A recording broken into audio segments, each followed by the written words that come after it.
By the way, how much do you have saved up? I think it's better to ask since we're married. By the way, I have about $30,000. I have about $500,000. I keep a little in the safe just in case something happens. Huh? Wow. People's true nature tends to show in these moments. The next day, both he and the safe were gone. However, he would lose everything because of this. My name is Susan, a 33-year-old office worker. I currently work at a securities company, the same company I joined after graduating from university over 10 years ago. Initially, I didn't know left from right, but now I've become a veteran, managing many subordinates as a department head. It's a tough job with a lot of responsibility and pressure, but it's very rewarding, and I live a fulfilling life every day. But suddenly, the gears of life can be thrown off by unexpected events. It happened one day when I was driving on a holiday. Suddenly, an oncoming car crashed into me. I lost consciousness and was apparently taken to the hospital by an ambulance. When I woke up, I was already in a hospital bed. My parents were crying with joy that I had regained consciousness. Gradually, memories of the accident began to return. Oh, right. I almost died, didn't I? I'm lucky to have survived. Although I was relieved that my life was saved, I was left with aftereffects. My lower body was paralyzed, forcing me into a wheelchair-bound life. I could no longer walk on my own in life. I ended up staying in the hospital for a while, and eventually, I had to quit my job. I lost everything in an instant. Initially, I despaired over my life. I lost my job and the freedom to walk, and I became disabled. I lost all hope of living. But my parents always encouraged me. Thanks to them, I gradually regained my spirits. Mom, Dad, thank you. I'm going to seriously take on investing, using my past experiences. I had been working at a securities company and trading stocks in my spare time. But now that I had lost my job, I had plenty of time. So I spent most of my days at home looking at the computer screen and investing in stocks. Thanks to that, I gradually started making profits, and at one point, it increased significantly. Before I knew it, I was earning more than during my days as an office worker. I decided to put most of my income into savings. You never know what might happen next, so it's better to have more savings. That's how I was increasing my savings. It seemed like I wouldn't have to worry about my old age for the time being. As I started to feel more comfortable, I began living alone in a barrier-free apartment. I thought about the future when my parents would grow old and pass away, leaving me unable to take care of myself alone in a wheelchair. Since I could work from home, I felt very secure in my daily life. But even spending time alone, it's true that I sometimes felt lonely. Although I was in a wheelchair, I wanted to experience romance.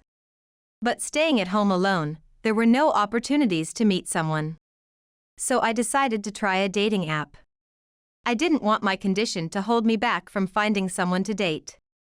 At first, there were no matches. It seemed that being in a wheelchair was a hindrance.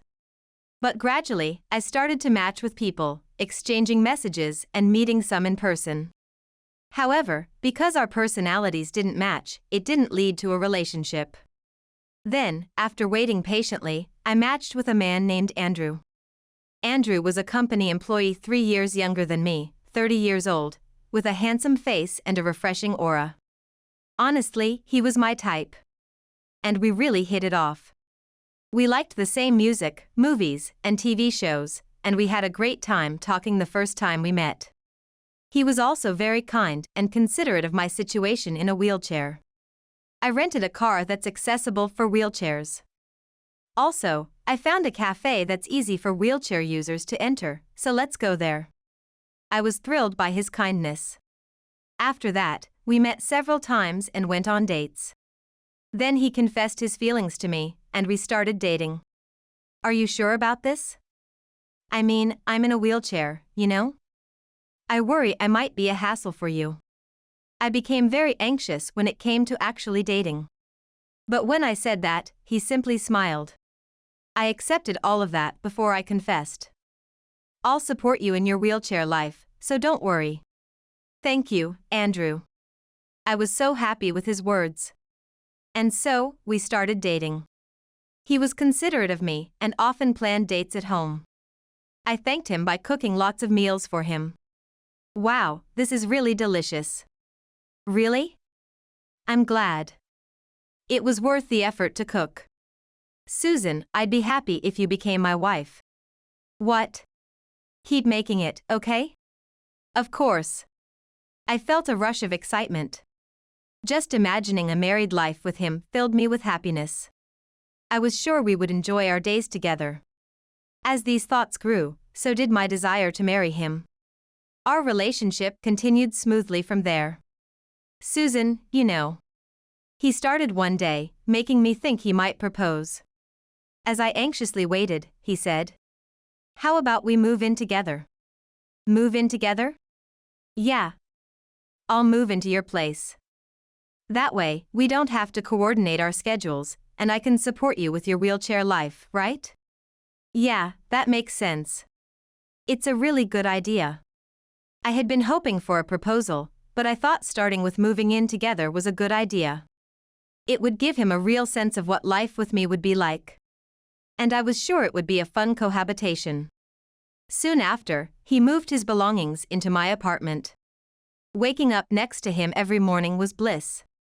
We'd share breakfast, and I'd see him off to his job before I started working on my stock picks. I'd have dinner ready for him when he returned. Those moments filled me with so much joy. He was very considerate, making my daily life very comfortable. I quickly felt grateful for starting our cohabitation. I hoped to continue this lifestyle even if we got married. Ideally, I wanted to marry soon. But I had to be patient and wait for the right moment for him too. After about 6 months of living together, he proposed. "I want to continue this life with you. Will you marry me?" Yes. Thank you, I'm looking forward to it. I was overjoyed to be proposed to. I could finally get married. I knew we would be a happy couple. Just imagining our future together made me grin uncontrollably. I immediately called my parents. "You're getting married?" "Yes," he proposed. "Congratulations. I'm so happy for you. I'll swing by with him for a proper introduction shortly." "Okay, that sounds good." My parents were thrilled, too. When we visited my parents' home soon after, they really liked him. "Andrew, please take good care of our daughter." "Yes, of course. I will make sure she's happy." His strong words made me blush and feel incredibly happy. I also met his parents, and they accepted me in my wheelchair. "We've heard from Andrew. You've been managing well even after the accident. That's very admirable. I respect that. Thank you so much." It was heartwarming to be praised like that by his parents. We managed to meet both families without any issues. However, there was a small problem regarding our wedding. The venue I wanted was fully booked, and we could only reserve it a year later. But since it was a once-in-a-lifetime event, I didn't want to compromise. Since we were already living together, a delayed wedding date wouldn't be an issue. So, we decided to submit our marriage registration first. Now we were officially husband and wife. Living together as newlyweds was still thrilling every day. After the accident, I couldn't have imagined being this happy. However, as our married life progressed, something began to bother me. I suspected my husband might be having an affair. He would go to the supermarket for me on weekends, but he always returned much later than usual. A trip that should take about 30 minutes often took him around 2 hours. And he would come back smelling faintly of soap, not the kind we had at home. At first, I thought maybe he was just visiting some store, which was sad enough. But a store would be better than the worst-case scenario, having an affair. This thought made me very anxious. He was kind, reliable, and had a refreshing aura, which made him quite attractive. So, the possibility of him having an affair seemed real. I couldn't shake my anxiety, so I decided to hire a private detective to investigate. With my wedding approaching, I wondered if this was the right thing to do. However, I wanted clarity before the ceremony. Since we were already legally married, if he was indeed having an affair, I would simply divorce him. But the investigation took longer than I expected. The results came in just in time. Unfortunately, my husband was having an affair with a younger woman, a junior colleague from his workplace. What's worse, it appeared they had been involved for over 6 months. I was devastated. I couldn't go through with a wedding under these circumstances, and my distrust of him grew instantly. I prepared to kick him out, but it was challenging since we were living together. I went to my parents for advice, and they were disillusioned and angry with him. Move all your assets out of the house immediately. He can't be trusted, my father advised. So, I moved my bank books and other valuables to my parents' house while he was at work. That night, I accidentally left the closet open where he saw the safe. During dinner, he immediately asked about it. Is that the safe you keep because you're freelancing? Yes, that's right. I hadn't told him that I actually worked at a securities firm and was now making money from investments. It wasn't that I didn't trust him, but I had planned to share the truth once I felt our marriage was solid. So, I had told him I was freelancing from home. He seemed to believe that the safe contained money from my freelance work, and then he asked, "How much do you have saved up?" I think it's better to know now that we're married. I have about $30,000, by the way. It seemed he was curious about how much money was in the safe. Not knowing what he was planning, I thought this might be an opportunity. I have about $500,000.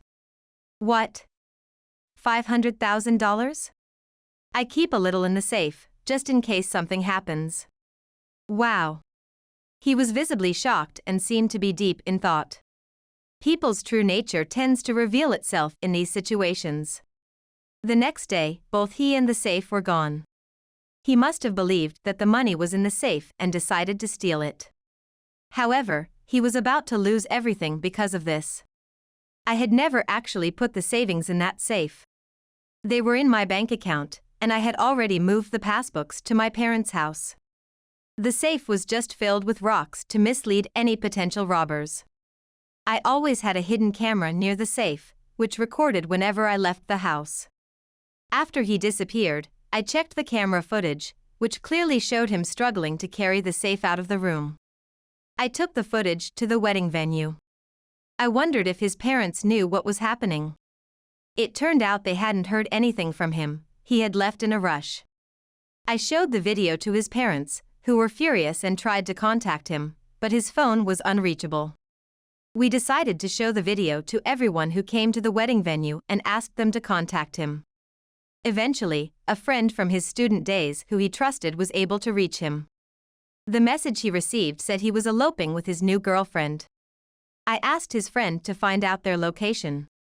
Unaware that I was also reading the messages, he naively shared his location. Therefore, I called the police, and together with his parents, we went to that location, which turned out to be the airport. At the airport parking lot, we saw a woman looking around nervously. I recognized her from the photos of the affair provided by the detective agency. I told his parents, and we approached her. My husband was fumbling inside a car nearby, probably trying to open the safe. The woman panicked when she saw us. "Who are you people?" "I'm the wife of the man in that car." "We are his parents." "What?" "Hey, Andrew." My father-in-law knocked on the car window, and my husband, startled, turned around and was shocked to see us. He tried to escape, but my mother-in-law was at the other door, so he couldn't flee. My father-in-law told him to get out of the car, and he complied. "Why are you here?" "We heard about this place from your friend." "What? Did he betray me?" "What are you doing?" Having an affair, stealing money, and trying to flee the country is unthinkable. Just shut up. There's supposed to be several hundreds of thousands in here. I was going to take it by force and escape. As he said this, the waiting police officers rushed in and apprehended him. "What?" "The police." "Stop, please." "I'm not involved." The police also arrested the woman involved in the escape. The two were quickly secured. Damn. I was so close.